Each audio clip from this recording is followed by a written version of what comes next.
Hola, gente guapa. Hola, gente guapa. Hace poco estuvimos en el cuarto congreso de la Sociedad Española de Restauración Capilar y vamos a hacer un vídeo resumen sobre las últimas novedades que hay en este campo. No te lo pierdas porque aquí está el presente y el futuro de los tratamientos capilares, así que sin más introducción, comenzamos. Como cada año, ha tenido lugar en la preciosa ciudad de Málaga el congreso de la SERECAP o Sociedad Española de Restauración Capilar. En este congreso se exponen los últimos avances en medicina y cirugía capilar de cada año. Es muy interesante porque se ve claramente primero dónde estamos y sobre todo hacia dónde vamos en cuanto a tratamientos capilares. El congreso se ha dividido en dos partes, una más quirúrgica dedicada al trasplante capilar y una segunda parte más médica dedicada a los tratamientos con medicamentos. Y vamos a empezar pues por la parte quirúrgica, es decir, por las novedades en el trasplante capilar. ¿Qué cosas interesantes podemos decir sobre el trasplante capilar, David? Pues una de las charlas más interesantes corrió a cargo del doctor Roberto Tribellini de Argentina, que habló sobre los principios físicos de la técnica FUE. Y esto, que así a bote pronto podría parecer un rollo sobre fuerzas de presión, resistencias, etc., es realmente súper interesante. Te explica muy bien qué pasa con el pelo cuando introduces el aparato para hacer las extracciones, lo cual es fundamental para hacer la conservación del mismo y lo que además va a repercutir en la supervivencia de los injertos. La doctora Cristina Salazar, de Málaga, planteó una situación diferente para la zona donante. Según sus principios, podría hacerse una extracción parcial de las unidades foliculares para después favorecer la regeneración. Dicho de otro modo, la idea sería utilizar las máquinas de tunelizar de un diámetro más finito de lo normal para cortar cada pelo por la mitad y que de este modo la otra mitad pudiera quedarse en la zona donante y regenerar el pelo nuevamente. Esto todavía está por demostrarse, pero conceptualmente la verdad es que es súper interesante porque permitiría obtener mayores cantidades de unidades foliculares, ya que solamente coges la mitad de cada pelo, pero en un tiempo la zona donante podría regenerarse para hacer nuevos trasplantes. Llevado al extremo, según esta teoría podríamos tener pelos infinitos, pero como decimos, esto todavía está por desarrollar y por confirmar desde un punto de vista científico. La doctora Daniela Cotellesa, excelente cirujana capilar, nos habló del abordaje en dos tiempos para el injerto. Como sabes, en ocasiones no se puede hacer un injerto solamente en una cirugía, sino que son necesarias más de un procedimiento para obtener los resultados óptimos. En estos casos hay que plantear la cirugía en dos sesiones o incluso en tres. La verdad es que los resultados que presentó con 2 o 3 sesiones eran espectaculares. René Rodríguez, por su parte, nos habló del trasplante de cejas, un procedimiento para casos en los que se ha perdido el pelo de la ceja.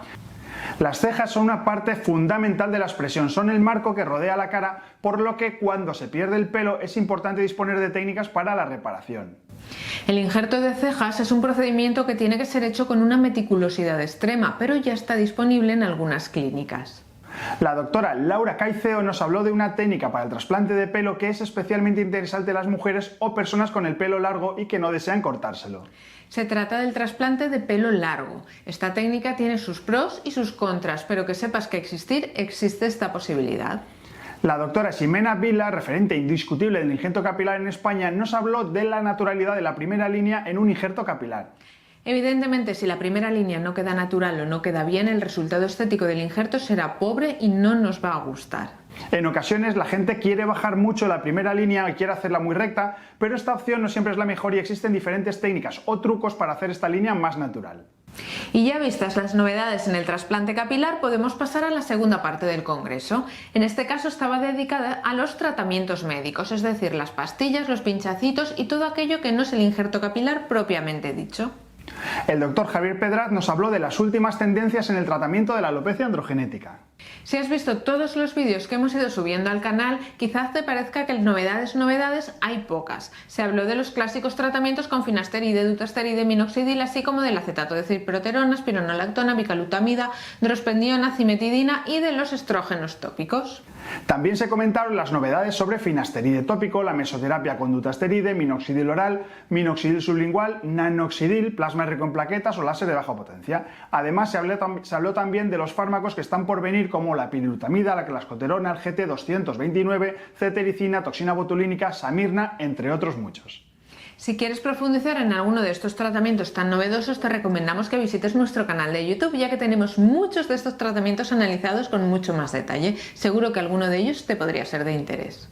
Por otra parte, la doctora Claudia Bernárdez, sin duda uno de nuestros referentes en medicina capilar, nos habló de un concepto que está ganando fuerza en los últimos años y del que vamos a oír hablar mucho en el futuro. Se trata del envejecimiento capilar.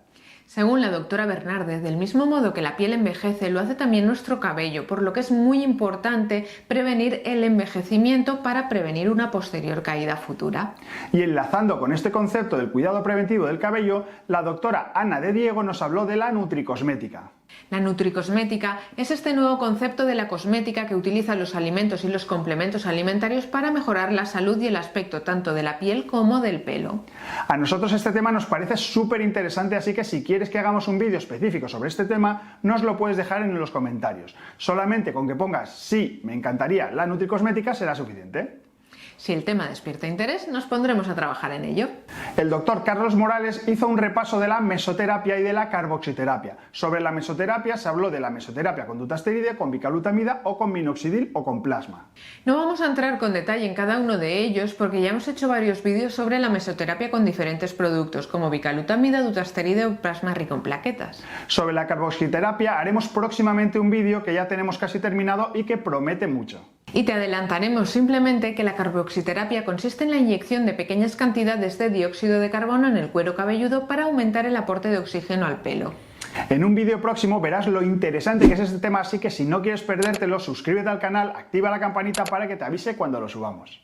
En general, podríamos decir que el congreso fue muy interesante, ya que pudimos compartir experiencias y mucha investigación en los tratamientos capilares, tanto en los médicos como en los quirúrgicos. Como ves, en este canal seguimos a la vanguardia de los tratamientos capilares y te traemos lo último de lo último para que tengas toda la información y puedas tomar tus propias decisiones con respecto al tratamiento de la alopecia. Si quieres ver un vídeo sobre la mesoterapia con bicalutamida que te comentábamos antes, te recomendamos que veas este vídeo. Muchas gracias por tu atención y hasta el próximo programa, gente guapa. Hasta el próximo programa, gente guapa.